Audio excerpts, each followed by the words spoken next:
beaucoup à faire un film qui n'est pas un film politique, idéologique, mais un film très humain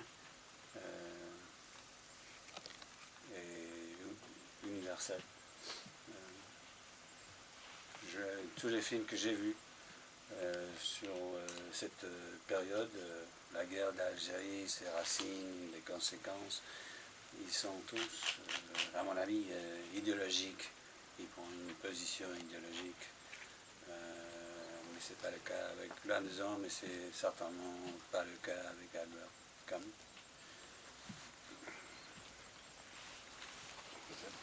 Alors on parlait tout à l'heure de la langue, mais c'est quand même un film où globalement les deux personnages ne parlent pas énormément. Donc je voulais savoir, pour vous en tant qu'acteur, comment est-ce qu'on aborde comme ça un rôle où il y a beaucoup de moments de silence, et pour vous en tant que réalisateur, comment est-ce que vous les dirigez? Est-ce que vous les laissez faire? Est-ce que au contraire vous avez tendance à donner beaucoup d'indications? Enfin, comment vous avez travaillé là-dessus avec un scénario où il y a finalement pas énormément de dialogue non plus? Les dialogues, des fois, c'est une chose sur laquelle on peut se reposer pour avoir un canevas en tête, mais c'est vraiment c'est une mauvaise démarche et c'est une chose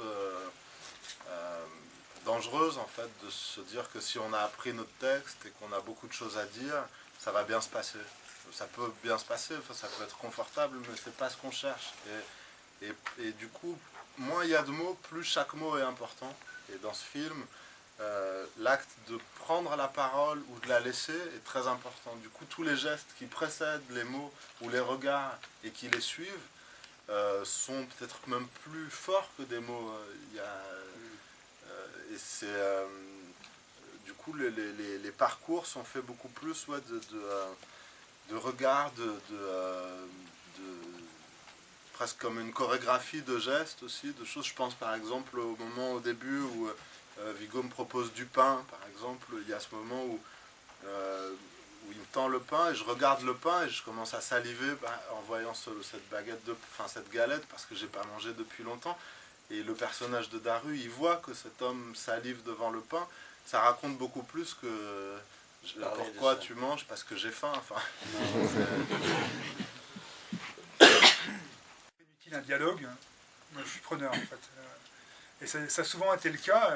Déjà, les deux personnages ne sont pas des bavards, hein, ce sont des taiseux. Il y a un berger qui est vraiment empreint de cette culture de berger nord-africaine. Ce n'est pas des grands bavards. Puis cet immense paysage n'incite pas à la parlotte, vraiment. Et donc, lui, c'est vraiment un homme produit par cette terre-là, très taiseux. Et en face de lui, il a quelqu'un qui s'est réfugié dans une vie un peu autarcique, qui n'est pas très bavard non plus. Donc à la base, effectivement, c'était pas de beaux parleurs.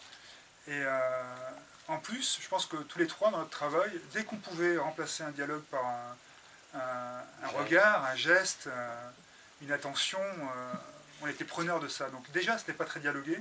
En plus, beaucoup de dialogues ont sauté, non pas au montage, mais au tournage, en fait, où on sentait que c'était pas nécessaire. Et on cherchait vraiment à aller dans ce sens-là. Donc, à la fin, c'est un film qui n'est pas très dialogué, mais c'est un truc qu'on construit au fur et à mesure, où il y a une architecture de départ, et puis on essaie de gommer, on essaie d'aller vers l'épure, on essaie d'aller vers la simplicité. C'est vraiment le sens du travail qu'on a fait à trois. Mais ça ne se décide pas tout le temps à l'avance. Je pense. Parce que tu voyais la relation, que ça marchait bien. C'était pas nécessaire de faire beaucoup. Quand on arrive à la mort abandonnée, par exemple, c'était tranquille, toujours. Ouais, ouais. C'était ça que tu voulais faire, et ça nous a aidé beaucoup, je pense.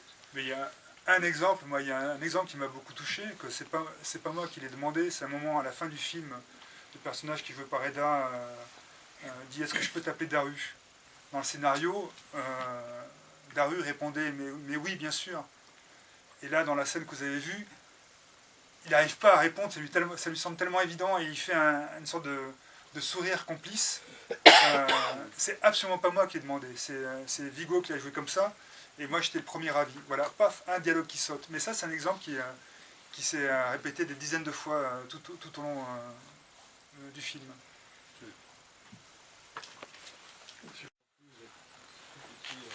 Perdu dans cette immensité. Je vais répondre rapidement, puis je vais laisser la parole à Reda, à Vigo. C'est un décor qui est vraiment impressionnant pour celui qui se trouve. Nous, on l'a ressenti en faisant ce film. Moi, entre la prépa et le tournage, j'ai dû rester 4 mois dans ce décor-là, et ça pousse à l'humilité. On se sent vraiment tout petit. C'est cette impression-là qu'ont les gens qui vivent là, tout le temps, et que nous, on est dans un mode mineur, nous qui arrivons comme ça, mais on le ressent quand même malgré tout, on a le temps de le ressentir. Et j'ai essayé de reproduire ce sentiment-là dans le film, et je pense qu'il a une importance dans le film, parce que c'est presque un huis clos. C'est-à-dire que la nature est tellement vaste, est tellement âpre, qu'on sent que ces deux personnages n'ont pas de recours autre que dans la relation qu'ils peuvent avoir. La nature n'est pas un refuge, en fait. Elle est hostile. Elle est belle, mais elle est hostile. Puis il y avait un deuxième avantage, c'est que pour moi, cette nature comme ça, disproportionnée, rendait encore plus absurde la guerre qui se prépare. C'est-à-dire qu'on voit des hommes se préparer à s'entretuer pour une nature qui donne rien aux hommes qui y sont, même voire qui les écrasent. C'est vrai, ouais. C'était la nature, c'est quasiment un personnage au même titre que nous, et ça nous a beaucoup aidé pendant le tournage, aussi sur le système le système spirituel de chaque personnage, qui ont des religions différentes, mais qui tous les deux vivent ce rapport au spirituel et au religieux de manière concrète. Et finalement, le spirituel est autour d'eux dans cette nature hostile, et c'est ce qu'on voit chez beaucoup de gens qui vivent dans des lieux comme ça, comme les déserts ou des lieux difficiles. C'est que le spirituel devient concret. On ne peut pas rivaliser avec cette nature qui est plus forte que nous. Et nous, du coup, ça a imprégné aussi notre jeu, ça a imprégné notre démarche de marcher sur ces cailloux, de vivre la pluie toute une journée. On tremblait, on n'avait pas à se demander comment on tremblait. Vous êtes tombés malades et l'un et l'autre.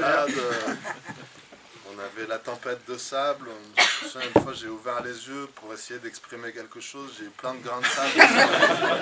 J'ai refermé les yeux tout de suite. Voilà, ça pousse à l'humilité, du coup. C'est vrai. C'était bon. Techniquement, c'était sage. C'était bien fait d'attendre pour les close-up, de faire des plans plus serrés, pas si souvent. C'est beau de voir les personnages dans un énorme paysage, et de temps en temps, quand on arrive à un moment important, ça vaut beaucoup mieux que si on le voit tout le temps comme ça. C'est sûr. C'est vrai, je me souviens, tu te souviens quand on était en haut du plateau avec l'équipe tout en bas et on cherchait le nuage. À un moment, on ne savait même plus où était la caméra. On marchait. Quand vous étiez dans le brouillard, on vous a perdu pendant un long moment. On était vraiment tel objectif, et puis on ne savait plus où ils étaient, et puis ils sont réapparus. Ça, c'était Ils sont allés à Marrakech. Ouais, on a eu peur. Prendre un verre. Une pause. Mais par exemple, moi, il y a un plan que j'ai pris énormément de plaisir à faire, et que j'ai énormément de plaisir à monter dans le film. Quand ils partent de l'école, il y a un plan extrêmement large, un panneau, on les rattrape, et ces deux petites formes toutes petites au milieu de l'écran, et je sais qu'à l'œilleton, on ne vous voyait pas. Donc c'était, après on l'a doublé avec des plans plus serrés, plus raisonnables, mais celui-là, Vous l'avez vu? Et je sais qu'après, après l'avoir vu sur grand écran, on reconnaît vos démarches. Et je veux dire que tous les plans où vous voyez des petites formes, des petits pixels qui bougent, c'est toujours eux qui l'ont fait. C'est jamais des doublures. Et heureusement, parce que moi, vous aviez travaillé et l'un et l'autre des démarches particulières de marché, ouais. Et que même tout petit, on ne se rend pas compte, surtout qu'on ne vous voyait pas, mais une fois sur un grand écran, on reconnaît la démarche de l'un et de l'autre. Ah, c'est et si il est tombé. Ouais.